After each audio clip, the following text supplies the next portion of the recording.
ప్రభునందు దేవుని బిడ్డలారా, దేవుని యొక్క మహాకృపను బట్టి దేవుని యొక్క చిత్తానుసారముగా దేవుడు ఈ భూమి మీద నివసిస్తున్నటువంటి మానవులను బట్టి ఆయన ఎంతగానో చింతిస్తున్నాడు, ఎంతగానో బాధపడుతున్నాడు. ఎందుకు చింతిస్తున్నాడు, ఎందుకు బాధపడుతున్నాడు అని మనము ఆలోచన చేసినట్లయితే, ఇక్కడ దేవుడు తన లేఖనము ద్వారా ఒక మాట మనతో మాట్లాడుతున్నాడు. 1 పేతురుకు రాసినటువంటి పత్రిక 5వ అధ్యాయము 7వ వచనము నుండి కొన్ని వచనాలను మనము ధ్యానం చేసుకుందాం. ఆయన మిమ్ములను గూర్చి చింతించుచున్నాడు గనుక మీ చింత యావత్తు ఆయన మీద వేయుడి. నిబ్బరమైన బుద్ధి గలవారై మెలకువగా ఉండుడి. మీ విరోధి అయిన అపవాది గర్జించు సింహము వలె ఎవరిని మృంగుదునా అని వెదకుచూ తిరుగుచున్నాడు. లోకమందున్న మీ సహోదరుల యందు ఈ విధమైనటువంటి శ్రమలే నెరవేరుచున్నవని ఎరిగి విశ్వాసమందు స్థిరులై వానిని ఎదురించుడి. హల్లెలూయా, హల్లెలూయా. ప్రభునందు దేవుని బిడ్డలారా, దేవుడు తన వాక్యము ద్వారా మనల్ని హెచ్చరిస్తున్నాడు. ఈ రాత్రికాలమందు దేవుడు తన వాక్యము ద్వారా మనతో మాట్లాడుతున్నటువంటి విషయం ఏంటంటే, తండ్రి కాలములో పంటికి పన్ను, ప్రాణానికి ప్రాణం. అయితే ఆ స్థితిలో ఉన్నప్పుడు మిమ్మల్ని రక్షించేటువంటి వారు లేరు కనుక ఇప్పుడు దేవాది దేవుడు పరలోకమును విడిచి భూలోకానికి వచ్చాడు. భూలోకానికి వచ్చినటువంటి దేవుడు మనకు ఒక గొప్ప అవకాశాన్ని ఇచ్చాడు. ఏంటి ఆ అవకాశం అంటే, రక్షణ భాగ్యం, అంటే బాప్తిసం పొందటం. బాప్తిసం పొందితే నేను మీతో ఉంటాను, నేను మీతో ఉంటే అపవాదిగాడు మిమ్మల్ని పెట్టేటువంటి ఆ శ్రమల నుండి, ఆ శోధన నుండి నేను మిమ్మల్ని విడిపిస్తాను. అయితే దేవుడు ఇంతగా తను చలవిస్తున్నప్పటికైనా కానీ సరే, ఇదిగో ఎవ్వరు కూడా దేవుని యొక్క మాటను పట్టించుకోవట్లేదు. దేవునికి వ్యతిరేకమైనవే చేస్తున్నారు, కానీ దేవుని యొక్క చిత్తానుసారముగా వారు ఇదిగో జీవించలేకపోతున్నారు. అందుకనే దేవాది దేవుడు చింతిస్తున్నాడు, బాధపడుతున్నాడు. మనల్ని చూసి ఎంతగానో బాధపడుతున్నాడు. ఎందుకు బాధపడుతున్నాడు అంటే, రక్షించువాడను నేను ఉన్నాను కదా, మీరు నా యొద్దకు రండి అంటే ఇదిగో ఎవ్వరు కూడా ఆయన యొక్క సువార్తను వింటలేదు, ఆయనకు లోపడతలేదు. అన్నీ కూడా ఆయనకు వ్యతిరేకమైనవే చేస్తూ ఉన్నారు. అందుకనే దేవుడు ఎంతో బాధపడుతున్నాడని దేవుని యొక్క లేఖనము మనకు తెలియపరుస్తుంది. ప్రియ దేవుని బిడ్డలారా, అందుకనే దేవుని యొక్క వాక్యం, ఆయన మిమ్మల్ని గూర్చి చింతిస్తున్నాడు గనుక మీ చింత యావత్తు ఆయన మీద వేయండి. ఏమ్మా, ఏదైనా బాధ వచ్చింది, దేవుడు సెలవు ఇచ్చాడు కదా, నేనున్నాను అని భరోసా ఇస్తున్నాడు కదా. మరి మనకు భరోసా ఇచ్చినప్పుడు ఇదిగో మనము ఆయన దగ్గరికి వెళ్తానికి ఏమైంది? ఇప్పుడు లోకానుసారంగా ఏదైనా కానీ ఒక ఇబ్బంది వచ్చింది, ఒక శోధన వచ్చింది, ఒక ఎమ్మెల్యేనో ఒక నాయకుడు ఎవరో ఒక గొప్పగా ఒక ఉన్నతమైన స్థానంలో ఉన్నప్పుడు అతను మనకు ఒక వాగ్దానం చేస్తాడు. ఏం వాగ్దానం చేస్తాడు? రే, నేను ఒక ఉన్నతమైన స్థానంలో ఉన్నాను, నీకే ఇబ్బంది వచ్చినా, నీకే సమస్య వచ్చినా నేనున్నాను. నన్ను గుర్తుపెట్టుకో. ఏ సమస్య వచ్చినా కానీ నువ్వు నా దగ్గరికి రా, అది ఎటువంటిదైనా కానీ సరే నేను చేసి పెడతాను నీకు, నువ్వు భయపడబాక, ధైర్యంగా ఉండు అని చెప్పేసి అన్నప్పుడు, అతనికి ఏదైనా ఒక శ్రమ వచ్చినప్పుడు, ఒక శోధన వచ్చినప్పుడు అతను ఏం చేస్తాడు? వెళ్తాడా వెళ్ళడా ఆయన దగ్గరికి? జ్ఞాపకం చేసుకుంటాడు. ఇప్పుడు దేవుడు కూడా అదే భరోసా ఇస్తున్నాడు. మీ చింత యావత్తు నా మీదేయండి, మీరు నిబ్బరమైనటువంటి బుద్ధి గలవారై మెలకుగా కూర్చోండి. హల్లెలూయా. మీరు నిబ్బరమైనటువంటి బుద్ధి గలవారై మెలకుగా కూర్చోండి. నేను మీ పక్షమున అపవాదిగాడితో నేను యుద్ధం చేస్తాను, అపవాదిని నేను ఎదిరిస్తాను. నేను ఎదిరించాలి అంటే నువ్వు నా దగ్గరకు రావాలి. హల్లెలూయా, హల్లెలూయా. దేవుడు తన వాక్యము ద్వారా మనల్ని హెచ్చరిస్తున్నాడు. రండి, ప్రయాసపడి భారము మోయిస్తున్న సమస్తమైనటువంటి జనులారా, నా యొద్దకు రండి. ఎందుకు రమ్మంటున్నాడు? మీకు విశ్రాంతినిస్తాను, మీకు నెమ్మదినిస్తాను, సమాధానం ఇస్తాను, శాంతినిస్తాను. నా యొద్దకు రండి, నన్ను నమ్ముకోనండి అని చెప్పి దేవుడు పదే పదే పదే పదే ఇదిగో తన దాసులను ఏర్పరచుకొని తన దాసుల ద్వారా దేవుని యొక్క వాక్యమును మనకు ప్రచురణ చేస్తున్నారు. ప్రియ దేవుని బిడ్డలారా, వింటున్నావా దేవుని యొక్క వాక్యాన్ని? లోబడుతున్నావా దేవునికి? దేవుని యొక్క చిత్తాన్ని కనుగొంటున్నావా? దేవుని యొక్క ప్రణాళిక ప్రకారము నువ్వు జీవిస్తున్నావా, జీవించట్లేదా? నీ జీవితం ఎంతో విలువైనదమ్మా, నువ్వు గ్రహించలేకపోతున్నావు. నీ జీవితం ఎంతో విలువైనటువంటిది. నీ జీవితం పట్ల దేవుడు ఎన్నో ఆశలు పెట్టుకొని ఉన్నాడు. ఎంతో ప్రేమను పంచుకొని నీతో జీవించాలని ఆశపడుతున్నాడు దేవుడు. అందుకనే దేవుడు ఎట్టి పరిస్థితుల్లో కూడా నువ్వు కలవరపడబాక, ఎటువంటి వేదన వచ్చినప్పటికీ నువ్వు ఇదిగో కంగారు పడబాక, నేనున్నాను, నేనున్నాను నీకు. ఎవరైతే రక్షింపబడి ఆయన వైపు చూస్తారో, ఆయన యందు విధేయత కలిగి, ఆయన యందు విశ్వాసము కలిగి ఎవరైతే జీవిస్తారో వారి జీవితాలకు ఒక అర్థం కలుగ చేయాలని దేవుడు గొప్ప ప్రణాళిక కలిగి ఉన్నాడు. ఎందుకు దేవుడు ఇదిగో మీరు ఇబ్బందులు వచ్చినప్పుడు, కష్టాలని చెప్పి ఇదిగో మీరు కలవరపడొద్దని ఎందుకు చెబుతున్నాడు అంటే, మీ విరోధి అయినటువంటి అపవాది గర్జించు సింహము వలె ఎవరిని మృంగుదునా అని వెదకుచూ తిరుగుచున్నాడంట. హల్లెలూయా, హల్లెలూయా. వెదకుచూ తిరుగుచున్నాడు. అందుకనే వాడిని ఎదిరించాలి అంటే, అపవాదిని ఎదిరించాలంటే నీ శక్తి చాలదు, నీ బలము చాలదు.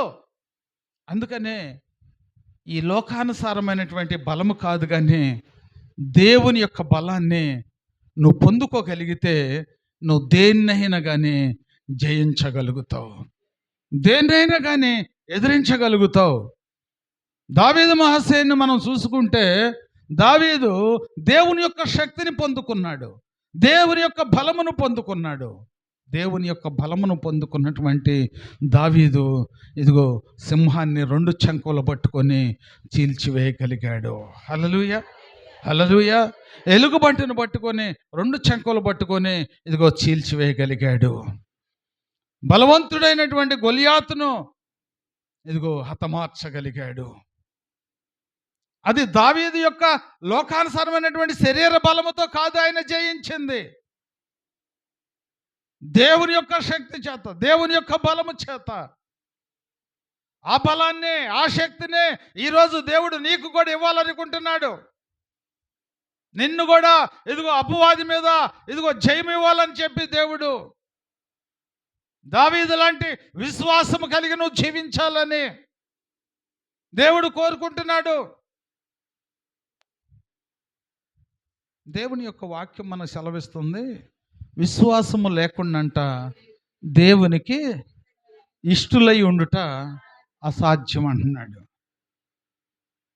అంటే మనం ఏం కలిగి ఉండాలి? దేవుని యందు విశ్వాసం కలిగి ఉండాలి. మానవులమైనటువంటి మనము ఈ లోకానుసారమైన వాటి మీద అదిగో విశ్వాసం ఉంచుతున్నాం. బిడ్డల మీద విశ్వాసం ఉంచుతున్నాం. భర్త మీద విశ్వాసం ఉంచుతున్నాం. డాబాల మీద విశ్వాసం ఉంచుతున్నాం. బంగారం మీద విశ్వాసం ఉంచుతున్నాం.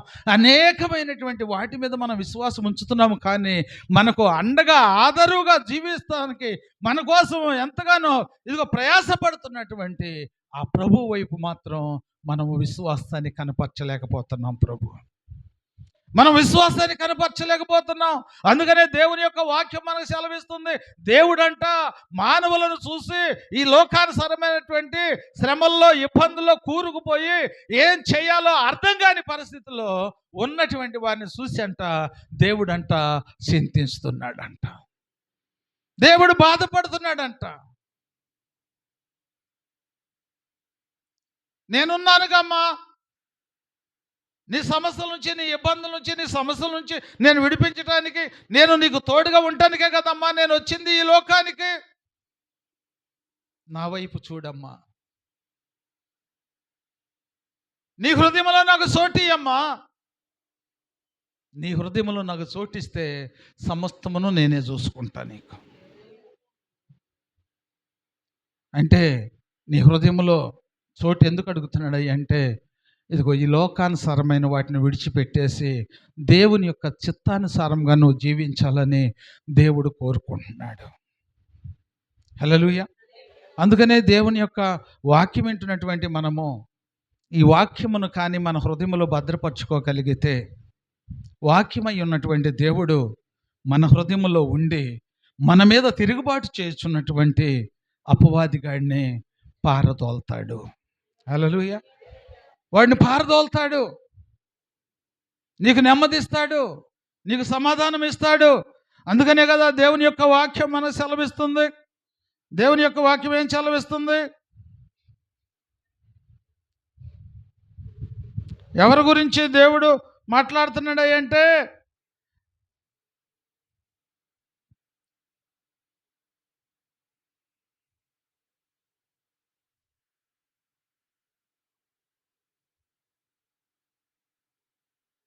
హల్లెలూయా, హల్లెలూయా. ఏమంటున్నాడు?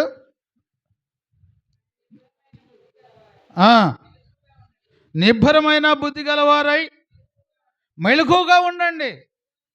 మీ విరోధి అయిన అపవాది గర్జించు సింహమూలే ఎవరిని మృంగుదునా అని వెతకుచూ తిరుగుచున్నాడు. ఎవరైతే రక్షణ పొందరో, ఎవరైతే దేవుని చిత్తానుసారంగా జీవించరో, రక్షణ పొందినప్పటికైనా కానీ సరే దేవుని యొక్క చిత్తము లేకుండా, దేవుని యొక్క ప్రణాళిక లేకుండా నువ్వు జీవిస్తే అపవాదిగాడు వచ్చేసి నీ మనసును కలవరపరిచేస్తాడు, గలిబిలి చేసేస్తాడు, శోధనలోకి నెట్టేస్తాడు. ఇంకా నిబ్బరం ఏడుండిద్ది? అంత కలవరమే నీకు. హల్లెలూయా. ఎందుకంటే దేవుడు తన మహాకృపను బట్టి, దేవుని యొక్క చిత్తములో నువ్వు ఉంటే, దేవుని యొక్క ప్రణాళికలో నువ్వు ఉంటే, ఎటువంటి శ్రమ వచ్చినా కానీ నువ్వు భయపడవు. ఎందుకంటే ఎటువంటి బలహీనత నుంచి అయినా విడిపించగలిగినటువంటి దేవుడు నాకు తోడుగా ఉన్నాడు కనుక నేను భయపడాల్సిన అవసరము లేదు. మానవుడు ఒక విధేయత కలిగి ఉండాలి, ఒక చిత్తం కలిగి ఉండాలి. ఆ చిత్తం ఏంటి, ఆ విధేయత ఏంటి అని మనం ఆలోచన చేస్తే, మనం నమ్ముకున్నటువంటి దేవుని కంట ఈ భూమి మీద అసాధ్యమైనది ఏదీ లేదంట. హల్లెలూయా. అసాధ్యమైనది ఏమీ లేదంటే మనం నిబ్బరంగా ఉండవచ్చు. ఏమ్మా, దేని నుంచైనా మనల్ని విడిపించగలిగినటువంటి దేవుడు మనతోనే మన్నెమ్మటే తిరుగుతూ ఉంటుంటే అసలు ఇంక మనకు భయం అనేది ఉంటుందా? ఉండదు. మరి ఇప్పుడు భయపడుతున్నామా, ధైర్యంగా ఉంటున్నామా? ఏమ్మా, భయపడుతున్నామా, ధైర్యంగా ఉంటున్నామా?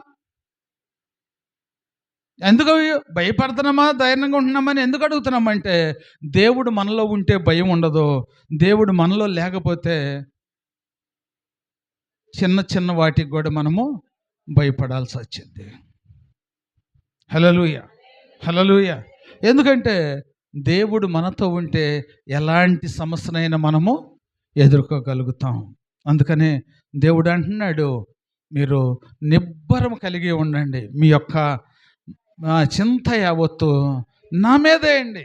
అమ్మా, ఏ భారం వచ్చినా, ఏ బాధ వచ్చినా, ఏ బలహీనత వచ్చినా నా మీద ఏమంటే ఏం చెబుతున్నాడు అంటే, నీకు బాధ వచ్చిందా, నీకు బలహీనత వచ్చిందా, నీకు సమస్య వచ్చిందా, మోకాళ్ళొంచు ప్రార్థన చేయి. ఎందుకు ప్రార్థన చేయమంటున్నాడు అంటే, మన ప్రార్థన మీద అంట దేవాది దేవుడు ఆసీనుడై దిగి వస్తాడంట. హల్లెలూయా, హల్లెలూయా. ఆసీనుడై దిగి వచ్చి మన ప్రార్థనకు ప్రతిఫలము దేవుడు మనకు అనుగ్రహిస్తాడంట. అప్పుడే దేవుని బిడ్డలారా, ఆ అనుభవం మనకుందా? ఏమా, ఏదన్నా చిన్న సమస్య వచ్చినప్పుడు, చిన్న శోధన వచ్చినప్పుడు, ప్రభువా ఇదిగో ఈ శోధన వచ్చిందయ్యా, మరి ఎందుకు వచ్చిందో నాకైతే తెలియదు నాయనని నువ్వు ప్రార్థించే అనుభవంలోకి వస్తే వెంటనే దేవుడు నీకు ప్రత్యక్షమై నీ ఆత్మను బలపరచడానికి, అపవాది మీద జయం ఇవ్వటానికి వెంటనే నీకు ఇవ్వాల్సినటువంటి తలంపును, ఇవ్వాల్సినటువంటి ఆలోచనను దేవుడు నీకు కలుగజేస్తాడు. అందుకనే ఏదన్నా శోధన వచ్చినా, బాధ వచ్చినా రక్షణ పొందినటువంటి క్రైస్తవుడైనటువంటి వాడు భయపడాల్సిన అవసరము లేదు. వెంటనే ప్రార్థన విజ్ఞాపనలతో మనం దేవునికి తెలియపరిస్తే ఆ ప్రార్థనల మీద ఆసీనుడు అయి దిగి వచ్చి నీ సమస్యను తీర్చేస్తాడు. అందుకనే క్రైస్తవులైనటువంటి వారు, బాప్తిసం పొందినటువంటి వారు ప్రార్థన అనుభవం కలిగి ఉండాలి. హల్లెలూయా. ఆ ప్రార్థన కూడా ఎలాంటిదై ఉండాలంటే, దేవుడు ఆలకించగలిగిన ప్రార్థన అయి ఉండాలి. అంటే దేవుని యొక్క చిత్తములో చేసే ప్రార్థన అయి ఉండాలి. దేవుని యొక్క వాక్యం సెలవిస్తుంది కదా, ప్రభువా ప్రభువా అని పిలుచు ప్రతివాడు పరలోక రాజ్యములో ప్రవేశించాడు, కానీ తండ్రి చిత్త ప్రకారము చేయువాడే పరలోక రాజ్యములో ప్రవేశిస్తాడు. తండ్రి చిత్తము లేకుండా నువ్వు ఎంత ప్రార్థన చేసినా, అంటే దేవుని యొక్క ఆజ్ఞలను పాటించకుండా, ఆజ్ఞలకు వ్యతిరేకంగా చేస్తూ ఇదిగో నువ్వు ప్రార్థన చేస్తే ఆ ప్రార్థన దేవుడు ఆలకించడం. అంటే ప్రభువా ప్రభు అని పిలుచు ప్రతివాడు పరలోక రాజ్యంలో ఎందుకు చేరడంటే, ఆజ్ఞ లేని ప్రార్థన, దేవుని యందు విశ్వాసము లేని ప్రార్థన మృతము అంటున్నాడు. అంటే సచ్చిన దాంతో సమానము. దేవుడు తన వాక్యము ద్వారా ఈరోజు నీతో, నాతో, మనందరితో మాట్లాడుతున్నాడు.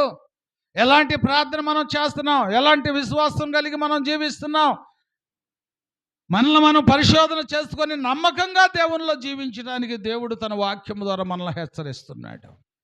అందుకనే దేవుడు తన వాక్యము ద్వారా మనతో మాట్లాడుతున్నాడు. కీర్తనల గ్రంథము 37వ కీర్తన 5వ వచనములో మనం చూసుకున్నట్లయితే అక్కడ ఒక మాట మనతో మాట్లాడుతున్నాడు దేవుడు.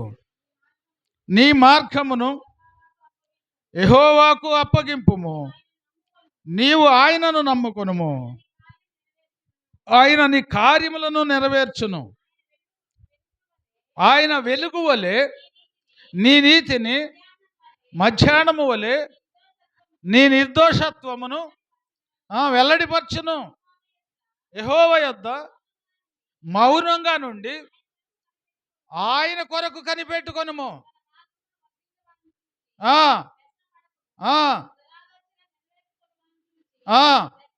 వ్యసనపడకము, కోపము మానుము, ఆగ్రహమును విడిచిపెట్టుము. వ్యసనపడకము, అవి కీడుకే కారణము. హల్లెలూయా, హల్లెలూయా.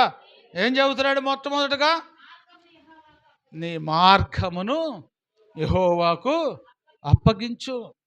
నీ ప్రయాణాన్ని, నీ పనుల భారము, నీ కుటుంబ భారము, నీ బిడ్డల విషయము, ఏమా నీకు కావలసినటువంటి అవసరతలను బట్టి దేవుడు చెబుతున్నాడు. ఏం చెబుతున్నాడు? ఆయనకు అప్పచెప్పు, ఆయనే చూసుకుంటాడు. అంటే అన్నిటికీ కారణం ఏమై ఉందంటారు? ప్రార్థనే. ఆయనకు అప్పు చెప్పమంటున్నాడంటే మరి ఎట్ట అప్పు చెబుతాం? ప్రార్థన ద్వారానే. అంటే రక్షింపబడినటువంటి మనము ప్రార్థన అనుభవంలో ఎదిగేటువంటి వరమై ఉండాలి. ఈ ప్రార్థన అనుభవంలో ఏ ప్రార్థన దేవుడు ఆలకిస్తాడంటే, దేవుని వాక్యం చెబుతుంది, వెలుగువై ఉన్నటువంటి దేవుడు. చదువమ్మా. ఆయన వెలుగు వలె నీ నీతిని, మధ్యాహ్నం వలె నీ దోషత్వమును వెల్లడిపరచును. యెహోవా ఎదుట మౌనంగా ఉండి ఆయన కొరకు కనిపెట్టుకొనుము. ఏం చేయాలంట? ఆయన వరకు మౌనంగా ఉండాలి.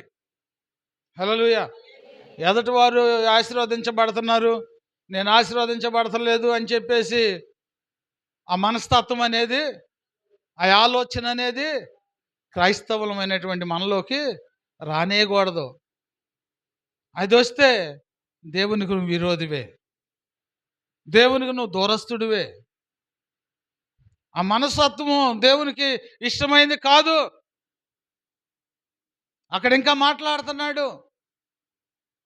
ఇంకా కిందకు వస్తే చెప్తున్నాడు,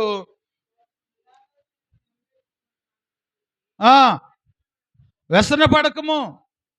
ఏం చేయాలంట? ఎవరో చెబుతున్నాడు ఈ మాట?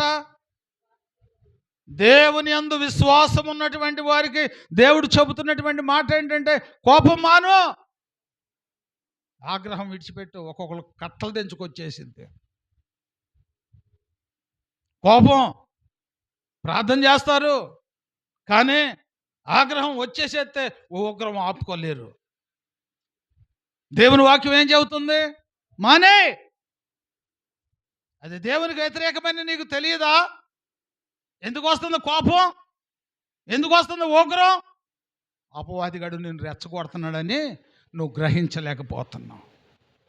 దేవుని యొక్క వాక్యం ఏం చెబుతుంది? నీ కోపమే నీకు శత్రువు. ఎవరో కాదు శత్రువు అంటే, కోపమే. అమ్మ ఆగు, అమ్మ ఊరుకో. ఏందయ్య గారు ఎంతసేపు ఊరుకోవాలి? ఎంతసేపు చెప్పాలి? ఇవాళ తాడో పేడో తేలిపోవాల్సిందే. ఏం తేలిద్ది? తాడో పేడో ఏం తేలిద్దమ్మా? అదే తేల్చేసిద్ది. దేవునికి నీకు ఉన్నటువంటి ఆ బంధాన్ని, ఆ కలెక్షన్ని తెంపేసిద్ది. ఎందుకంటే నెమ్మది లేదు కాబట్టి. హల్లెలూయా, హల్లెలూయా. కోపం మాను, ఆగ్రహమును విడిచిపెట్టు, వ్యసన పడకు. అది దేనికి? కీడుకే కారణం అంట. మరి అలాంటి ఏమైనా మనలో ఏలుబడి చేస్తున్నాయా? ఏమ్మా, అలాంటివి పెట్టుకొని మరి మనం ప్రార్థన చేస్తున్నామా? చేసిన ప్రార్థనకు ప్రతిఫలం రాదు, ప్రతిఫలం రాదు. క్రైస్తవుడు అంటే ఎవరు? తన్ను తాను తగ్గించుకున్నవాడే క్రైస్తవుడు. అన్నిటి మీద కోప్పడుతూ, అన్నిటినీ అసహించుకుంటూ నేను క్రైస్తవుడిని అంటే సరిపోద్దా? అది సొంత డబ్బా కొట్టుకుంటాం అంటారు దాన్ని. హల్లెలూయా, హల్లెలూయా. ఎవరు గొప్ప వాళ్ళు చెప్పుకుంటాం అయిద్ది. అది అట కాదు. దేవుడు అన్ని విషయాల్లో తగ్గించుకున్నాడు. నువ్వు ఎదురు తిరిగితే మీద ఏమైనా కోప్పడ్డా, అసూయ పడ్డా, ఊగ్రహం ఏమన్నా చేశాడా? చేయలా. సాధ్యమైనంత వరకు నిన్ను ప్రేమించి ఆయన వైపు తిప్పుకున్నాడు. ప్రేమించి ఆయన వైపు తిప్పుకున్నాడు. ఆయన నీ గురించి బాధపడ్డాడే కానీ అసూయపడలేదు. ఆయన కక్ష పెట్టుకోలేదు, ప్రేమ చూపించాడు. అందుకనే దేవుని యొక్క వాక్యం మనకు సెలవిస్తుంది. ఏమంటున్నాడు?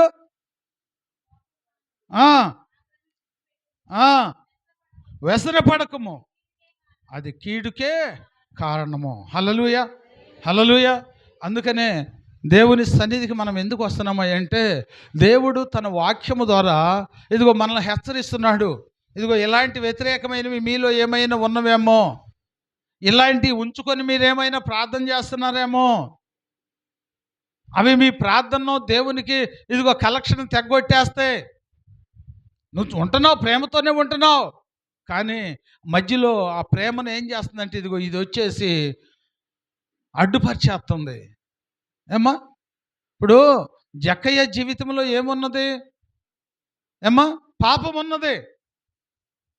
జక్కయ్య జీవితంలో పాపం ఉన్నది. ఆ పాపం ఉండబట్టి యేసు ప్రభుని చూడాలనుకున్నాడు, ఆశ కలిగి పోయాడు. కానీ చూశాడా? చూడలేకపోవడానికి కారణం ఏంటి? పాపం. పాపం అంటే ఇదే కక్ష, అసూయ. మరి ఇలాంటివి మనలో ఏమన్నా ఏలుబడి చేస్తే ఇదిగో మరి ఆయన చూడలేకపోయినట్టుగా మరి దేవుడు కూడా మన ప్రార్థనని ఆలకించడు. నువ్వు ప్రార్థన చేస్తుంటేనంటే యేసయ్య అంట మొహం తిప్పుకుంటాడంట. నువ్వేమో ఏదో ప్రార్థన చేస్తున్నాను అనుకుంటున్నావు, ఆయన ఏం చేస్తాడంట? మొహం తిప్పుకుంటాడంట. హల్లెలూయా. ఎందుకంటే ఆయన చిత్తానుసారంగా నువ్వు జీవించట్లేదు కనుక, ఆయన పట్ల నువ్వు నమ్మకాన్ని కనపరచలేకపోతున్నావు కనుక. ఆ జక్క ఏం చేశాడు? చూడలేకపోయాడు, కానీ విశ్వాసమును కనపరిచాడు. అక్కడ చూడలేనివాడు కూడా చూశాడు. అంటే ఆ పాపి అయినటువంటి ఆ జక్కయ్య దగ్గరకు దేవుడే దిగి వచ్చాడు. అంటే అక్కడ జక్కయ్య ఏం చేశాడు? పాపి అయినప్పటికీ విశ్వాసాన్ని కనపరిచాడు. ప్రియ దేవుని బిడ్డ, ఎట్టయినా సరే నేను యేసయ్యను చూడాల్సిందే. హల్లెలూయా. ఎట్టయినా సరే నేను యేసయ్యను చూడాల్సిందే అనేటువంటి ఒక దృఢమైనటువంటి విశ్వాసం కలిగి ఉండేటప్పటికి ఆ విశ్వాసాన్ని యేసయ్య చూశాడు. ఈరోజు నీ విశ్వాసాన్ని, నా విశ్వాసాన్ని కూడా దేవుడు చూస్తున్నాడు. జక్కయ్య దగ్గరికి వచ్చినటువంటి దేవుడు మరి మన దగ్గరికి కూడా వస్తున్నాడా? ఏమ్మా, జక్కయ్యను బలపరిచినటువంటి దేవుడు మరి మనల్ని కూడా బలపరుస్తున్నాడా? ప్రార్థన చేసే కొద్దీ నీకు ఆశ, ఆతురత పెరుగుతుందా? లేకపోతే ఏం చేద్దాంలే అనేటువంటి ఆలోచన వస్తుందా? జక్కయ్యలోకి విశ్వాసము పెరిగిపోయింది. హల్లెలూయా, హల్లెలూయా. అప్పటి వరకు గ్రహించినటువంటి జక్కయ్య ఇదిగో చెడ్డ జీవితాన్ని గ్రహించగలిగాడు. ఇది నాకు విరోధమైందని చెప్పి దాన్ని వదిలేసుకున్నాడు. దేవుడు కూడా సంతోషించేటట్టుగా తన జీవితాన్ని సరిచేసుకున్నాడు. ఈరోజు దేవుడు నిన్ను కూడా హెచ్చరిస్తున్నాడు. అలాగే నీవు కూడా పాపములో ఉన్నప్పటికైనా కానీ దేవుని యొక్క చిత్తానుసారంగా జీవించాలని ఒక నిరీక్షణ కలిగి యేసయ్యకు ఇష్టమైనటువంటి రీతిలో నువ్వు కూడా జీవించగలిగితే అప్పుడు యేసు ప్రభు అంటున్నాడు, ఇతడును అబ్రహాము యొక్క కుమారుడే. హల్లెలూయా, హల్లెలూయా. పాపి అయినటువంటి జక్కయ్య విశ్వాసులకు తండ్రి అయినటువంటి అబ్రహాముకు కుమారుడయ్యాడు. హల్లెలూయా. ఎంత గొప్ప ధన్యతను సంపాదించుకున్నాడు. మరి ఇంతకాలము మనము దేవుని సన్నిధికి వస్తున్నాము, అలాంటి ధన్యతను మనం సంపాదించుకుంటున్నామా? లేకపోతే దేవునికి వ్యతిరేకమైనటువంటి ఆలోచనలు, తలంపులను మన హృదయంలో పెట్టుకొని మనం జీవిస్తున్నామా? ఇలాంటి జీవితం మనం జీవిస్తే ఎంతకాలము మనం ప్రార్థన చేసినా దేవుడు మన ప్రార్థనను ఆలకించడం. ఎదుటివారు బాగుపడుతున్నారని, ఎదుటివారు ఎదిగిపోతున్నారని ఇదిగో మనము వాళ్ళ గురించి అసూయ పెట్టుకుంటే దేవుడు మన మీద అసూయ పెట్టుకుంటాడు. వారు ఎదగటం నువ్వు సంతోషకరంగా భావిస్తే నిన్ను కూడా అదే స్థితిలో దేవుడు ఎదుగుదల చేస్తాడు. అట్టి ధన్యతను దేవుడు నీకు కూడా ఇస్తాడు. అందుకనే మనం చదువుకున్నటువంటి వాక్య భావంలో వ్యసన పడకపో, ఎదటివారు బాగుపడుతున్నారని, ఎదటివారు ఎదిగిపోతున్నారని నువ్వు అసూయ పడవద్దు. ఎందుకు అసూయ? ఎందుకు? నీ సొమ్మే వాళ్ళు తీసుకుంటున్నారా? నీకేమైనా ఎగ్గొట్టారా? నీకేమైనా ఎగ్గొట్టి వాళ్ళు ఎదుగుతుంటే నాకు ఇవ్వాల్సిన ఇవ్వకోకుండా వాళ్ళు ఎదుగు చూడు అట్లా ఎదిగిపోతున్నారని చెప్పి నువ్వు అసూయపడు. నాకు ఇవ్వమని అడుగు, దేవుడు కూడా నీకు సపోర్ట్ చేస్తాడు, నీకు ఇవ్వాల్సినవి ఇప్పిస్తాడు. అంతేగాని ఏదో వీళ్ళు అని చెప్పి అలాంటివి పెట్టుకోబాక. అసలు వాళ్ళ గురించి వీళ్ళ గురించి నువ్వు ఆలోచించాల్సిన పనే ఉంది. వాళ్ళందరికంటే కూడా అధికుడైనటువంటి దేవుడు నీతో ఉంటానని నీకు వాగ్దానం చేస్తుంటే ఈ వాగ్దానాన్ని మర్చిపోయి వాళ్ళట్ట వీళ్ళెట్ట అని చెప్పేసి నువ్వు ఆలోచనలు చేస్తే ఇంకా నువ్వు ఆత్మీయ జీవితంలో నువ్వు ఎలాగ ఎదగలుగుతావు? మానవుడు ఎదుగుతున్నాడు, ఏదో 10 అంతస్తులు బిల్డింగ్ వేస్తాడు. నువ్వు దేవుని యందు విశ్వాసం ఉంటుంటే 20 అంతస్తులు ఇస్తాడు నీకు. ఆయనకు అసాధ్యమైంది ఏమన్నా ఉందా? ఆ, ఆయన నమ్ముకున్నటువంటి నీవు లోకానుసారమై వైపు ఎందుకు చూస్తున్నావు? వాడు 10 అంతస్తులు వేసినా నువ్వు ఒక్క అంతస్తు లేకపోయినా కానీ నీకు వాడికంటే కూడా ధన్యుడు అంటున్నాడు దేవుడు నిన్ను. ఎందుకంటే శాశ్వత కాలమై ఉండాల్సినటువంటి ఆశీర్వాదమును, శాశ్వత కాలం ఉండాల్సినటువంటి నివాస స్థలాన్ని దేవుడు నీకు దయచేస్తానంటున్నాడు. నువ్వు దేవుని కలిగి ఉంటే ఏమి లేకపోయినా నువ్వు ధన్యుడివే. ఏమ్మా, దేవుడు తన వాక్యము ద్వారా మనల్ని హెచ్చరిస్తున్నాడు. మన జీవితాలను బలపరచడం కోసం దేవుడు తన పరిశుద్ధ గ్రంథంలో కొన్ని సంవత్సరాల క్రితము మనకు ఇదిగో ఈ యొక్క మరమంతో కూడినటువంటి మాటలను దేవుడు పొందుపరిచి ఉంచాడు. ఎందుకు పొందుపరిచాడంటే నువ్వు నిరుత్సాహం పడటానికి వీల్లేదు. నీ ఆత్మను బలపరచగలిగింది ఏంటంటే పరిశుద్ధ గ్రంథమే. ఈ వాక్యము ఇదిగో చదివే కొద్దీ మనకు ఆత్మ బలము పొందుకుంటూ ఉంటుంది. హల్లెలూయా, హల్లెలూయా. అందుకనే దేవుని యొక్క వాక్యమును మనము ఇదిగో ప్రతిరోజు కూడా ధ్యానం చేసుకుంటూ ఉండాలి. ఏదో ఒక మాట మనల్ని పట్టుకుంటుంది. మనం బలపడటానికి అవకాశం ఉంది. ఈ లోకానుసారమైనటువంటి ఆలోచనలు నువ్వు ఎన్ని చేసినా ఎదుగుతావని అవకాశం లేదు, ఎదిగే అవకాశం లేదు. కానీ ఇదిగో దేవుని యొక్క పరిశుద్ధ గ్రంథాన్ని నువ్వు చదివితే, ఆ వాక్యము నీలో ఉంటే, దేవుడు నీలో ఉంటే నీ జీవితాన్ని మార్చేస్తాడు. అందుకని దేవుని యొక్క వాక్యం మనకు సెలవిస్తుంది. ఏమా, ఇక్కడ మనం ఆలోచన చేసినట్లయితే కీర్తన గ్రంథము 55వ కీర్తన 22వ వచనంలో కూడా మనం చూసుకున్నట్లయితే అక్కడ దేవుడు తన వాక్యం ద్వారా మనల్ని హెచ్చరిస్తున్నాడు. నీ భారము యెహోవా మీద మోపుము. ఏం చేయమంటున్నాడు? ఆయన మీద ఎందుకు మోపమంటున్నాడు? ఆయన ఆదుకునే దేవుడు, ఆదరించే దేవుడు. ఏమో, దానియేలుకు ఆపద వచ్చింది. దానియేలుకు ఆపద వచ్చినప్పుడు ఎవరి మీద మోపాడు? దేవుని మీదే మోపాడు. ఆదరించాడా లేదా? ఆదరించాడు. షడ్రకు మేషకు అబేద్నెగోవులకు ఇదిగో పరీక్ష వచ్చింది. ఆ పరీక్ష వచ్చినప్పుడు వారు ఏం చేశారు? దేవుని మీద మోపారు. ప్రభువా, ఇదిగో నీ చిత్తం, ఏదైనా నువ్వే జరిగించన్నాడు. వారిని తప్పించాడా లేదా? తప్పించాడు. మరి ఇన్ని మాటలు మనం వింటున్నామే, అలాంటి నిరీక్షణ, అలాంటి విశ్వాసము కలిగి మనం ఎందుకు జీవించలేకపోతున్నాం? ఏమంటున్నాడు దేవుడు? నీ భారము యెహోవా మీద మోపము, ఆయనే నిన్ను ఆదుకొనును, నీతిమంతులను ఆయన ఎన్నడును కదల్చబడనివ్వడు. హల్లెలూయా. ఎవరికి తోడుగా ఉంటాడు దేవుడు? నీతిమంతుడు పక్షమున దేవుడు తోడుగా ఉంటాడు. నీతిగా నువ్వు నివసిస్తే నిన్ను కదిలించటం ఎవ్వరి వశము కాదు. హల్లెలూయా, హల్లెలూయా. అందుకనే నీతిగా నువ్వు నివసించినట్లయితే నువ్వు కదిలించబడవు. నీకేం అవసరమో నాకు తెలుసు, నేను ఇస్తానని దేవుడు వాగ్దానం చేస్తున్నాడు. కనుక వాగ్దానం చేసిన దేవుడు ఎంతైనా నమ్మదగిన దేవుడమ్మా. హల్లెలూయా, హల్లెలూయా. అందుకనే నువ్వు విశ్వాసము గలదానవై ఉండాలి. నీ జీవితంలో నువ్వు దేవునికి ఇష్టానుసారముగా జీవించేటువంటి వ్యక్తివై ఉండాలి. అలాంటి జీవితం నువ్వు జీవించాలంటే ఇదిగో నీ చింత యావత్తు దేవుని మీద వేసాయి. నీ చింత యావత్తు దేవుని మీద వేసాయి. దేని గురించి కూడా నువ్వు ఆలోచన చేయబాక. ఈ లోకానుసారమైనటువంటి దేని గురించి కూడా నువ్వు ఆలోచించద్దు. ఈ లోకానుసారంగా నీకు ఏమైనా అవసరమైతే అది ప్రభువుని అడుగు. ఆ ప్రభువు నీకు తప్పకుండా సహాయం చేస్తాడు. మత్తయి సువార్తలో చెబుతున్నాడు, 6వ అధ్యాయము 25వ వచనంలో ఇదిగో సెలవిస్తున్నాడు. అక్కడ దేవుడు మనతో మాట్లాడుతున్నటువంటి మాట ఏంటంటే, దేని గురించి కూడా చదవమ్మా.